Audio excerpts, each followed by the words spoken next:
Sarah, hi, thanks so much for being here. Thank you very much for having me.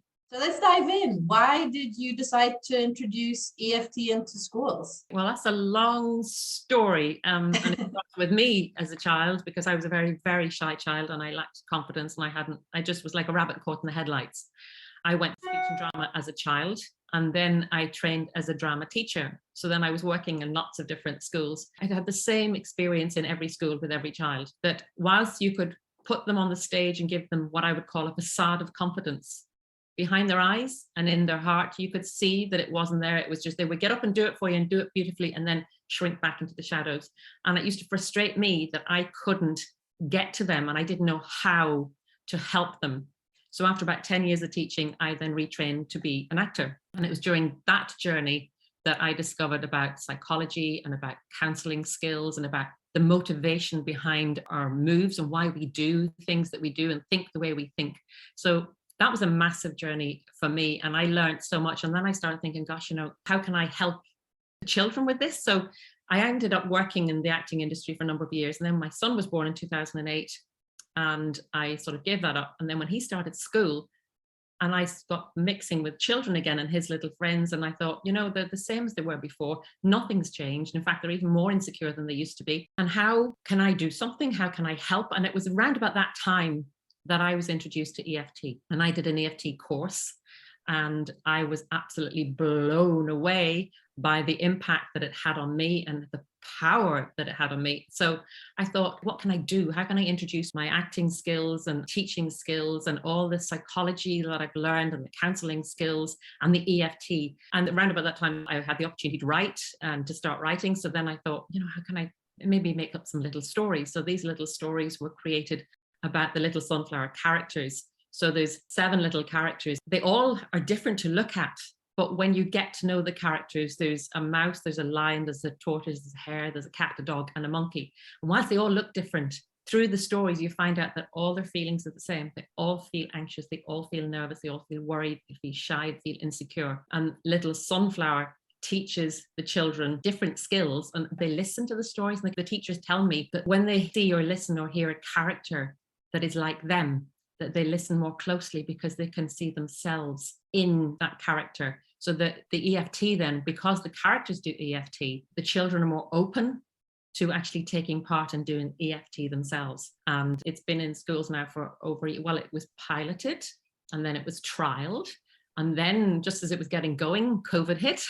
And then it wasn't there for a couple of years. So it launched again properly in September 21, a year ago. So it's been in quite a few schools in the last year. And it's been an interesting journey that some schools that would maybe introduce and they would dip in and dip out have enjoyed it. But the schools that employed all the techniques every day or so many times a week and did it for the entire year, they are the schools that have seen the difference, the emotional well-being difference in the children, their emotional growth, their resilience, their ability to talk about their feelings, their emotional maturity, their ability to have compassion for others and to listen to others and think about others as well as themselves and to support each other. So it's been a really fantastic and very interesting journey. I work with primary school children ages 6 to 10 years. So I love actually working with the 6, 7, 8-year-olds because I think we need to introduce these skills, like when we're learning to read or write or ride a bike, any of these skills. Once you learn them, you have them for life. And it's the skill that we need to learn from a young age, a life skill that they can take with them. You probably know about mental health issues and the average age is now about 14 and getting lower. And people in schools, they focus on 13, 14 upon adding in resources for them. Why wait until the problem is there?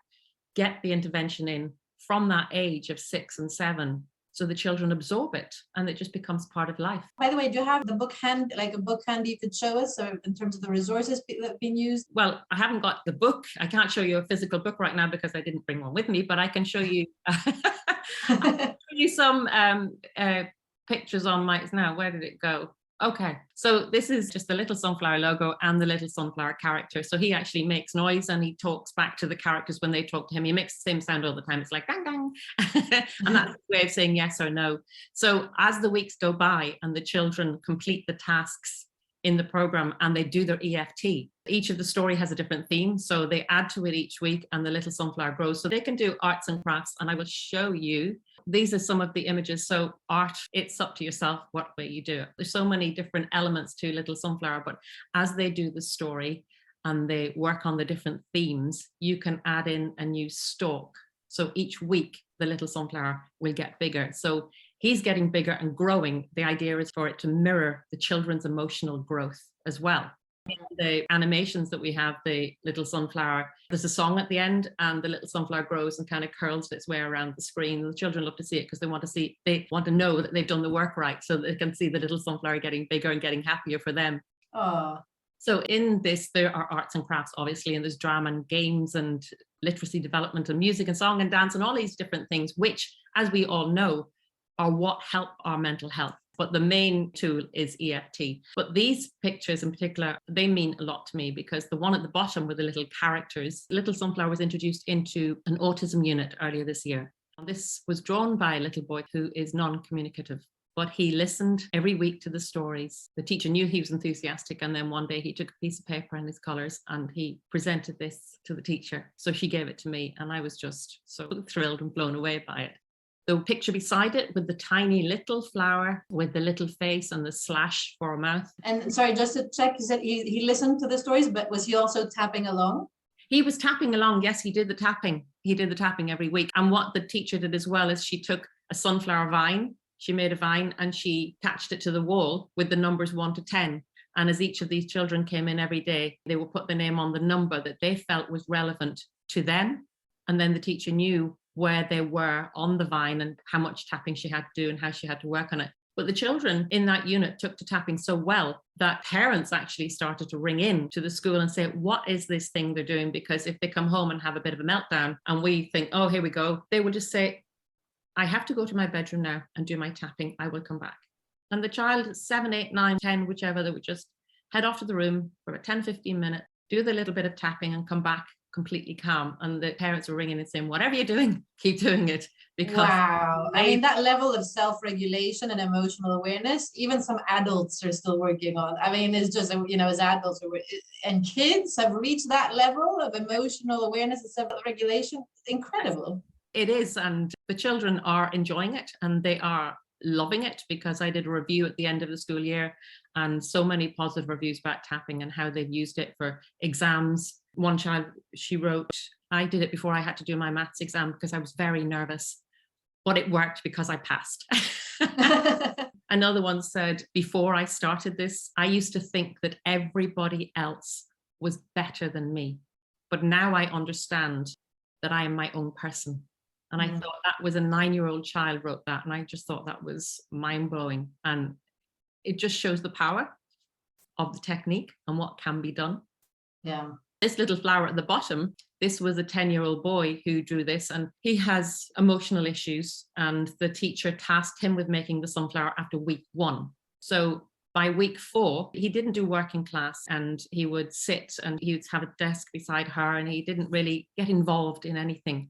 But by week 4 of tapping and doing the stories, he said to the teacher, there's so many words that Sarah could have used that she didn't use, and I think I'm going to look some up for her. So he took the iPad and he Googled words that mean the same as, and the following week he came into me with a list of 14 on a scrunched piece of paper, and he said, I think you could have told me that I am tremendous, and you could have told me that I'm luminous.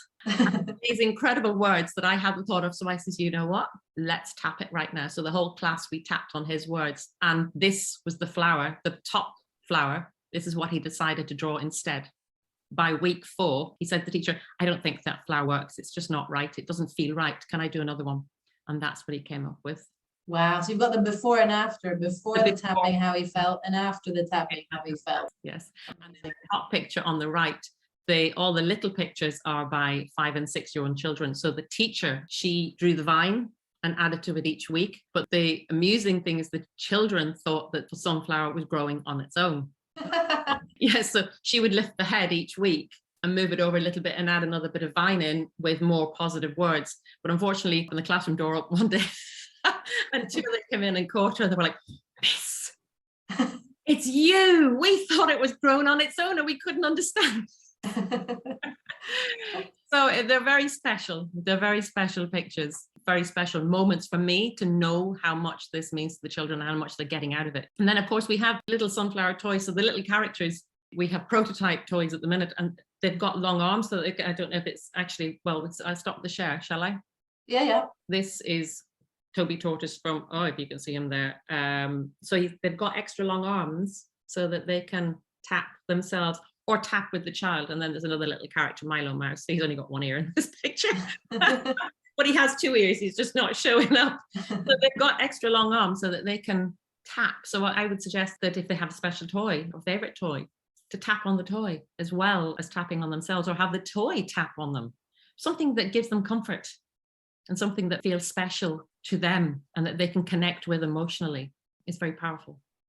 You've covered so many tips here for the hows and examples of results. Is there anything else you'd like to add before we wrap up? Well, there was a story about a little boy who he talked in the rest of the class. We were all sitting in a group and playing a game about expressing our feelings, which isn't an easy thing to do, and saying something positive about ourselves.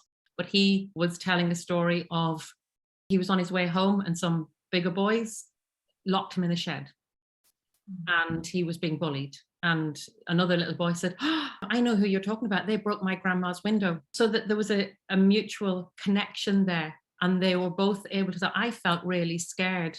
And the other fellow says, yeah, I didn't like it either. It made my granny sad and I felt sad. And I didn't know that you felt like that. Yes. And when I was locked in the shed, he said, I tapped to calm myself down and to take away my anxiety until I got out. So it does work. And the thing about children is they are little sponges. They will take it all on board. A lot of anti-bullying kind of initiatives in schools are focusing on the aggressive behavior as opposed to empowering children with tools that can help them navigate the anxiety of being on the receiving end of bullying and aggression, whether it's, physical or psychological or what have you, verbal, which is an important tool for life here, and here's this child learning how to navigate the stress of being on the receiving end of that and coming out empowered and having his voice and sharing that in his class. And supporting each other, both of them supporting each other. And another thing that I found very helpful as well in promoting EFT is working with teachers one-to-one. So whilst I bring the program to the classroom, and I had showed the children how to do it, I then would work one-to-one on a Zoom with a teacher and, so have you got anything you'd like to bring today? And when they actually experience the power of EFT and how we can get them maybe from a 7 or an 8 down to a 0, they think, oh, wow, yes. And now I know, as I felt it, how I can now bring it to the classroom. Because they see the impact on their stress levels. Like it starts off 7, 8 and it goes down to 0. So, well, if it helps me, then, okay, now I have a deeper understanding of how to implement it. Yes, and what I've been doing, and I know it's not traditional EFT, we start off with positive EFT with the kids. We build up, not with the adults, with the children, we build up their resilience and their self-esteem by constantly using positive EFT over and over and over again, that I'm great and I'm a kind friend and I'm considerate and I'm thoughtful and I'm helpful and I'm super and I'm amazing and I'm all of these wonderful things. And we do it and do it and do it. And once we have built them up for a few months, then we introduce traditional EFT, because there's always things that happen in the classroom or in the playground where children are going to be hurt. Somebody's going to leave them out or say something that hurts their feelings. And that's going to happen every day and does happen every day. So then when we have built them up, we introduce traditional EFT and say, well, even though my friend left me today on my own and I felt sad, I accept my feelings and I love myself, or whatever form. And the children then take into that as well. So now they're able to go and do that on their own. And they're doing it before exams and they're doing it before they go on the stage. And as that little boy did, he did it when he got locked away. And I'm locked in the shed and I'm feeling worried and alarmed. I know I'm going to be okay. I accept my feelings. Yeah. Oh gosh, Sarah, amazing. Thank you so much for sharing your adaptations, your ways, all these tools, resources, incredible creative work you've been doing here to bridge that gap between we've got this amazing tool and how do we now bring it into education and support students to see themselves for the beautiful flourishing, sunflowers, little sunflowers that they have. So thank you so much for this. Thank you very much for having me. It's been lovely to talk to you.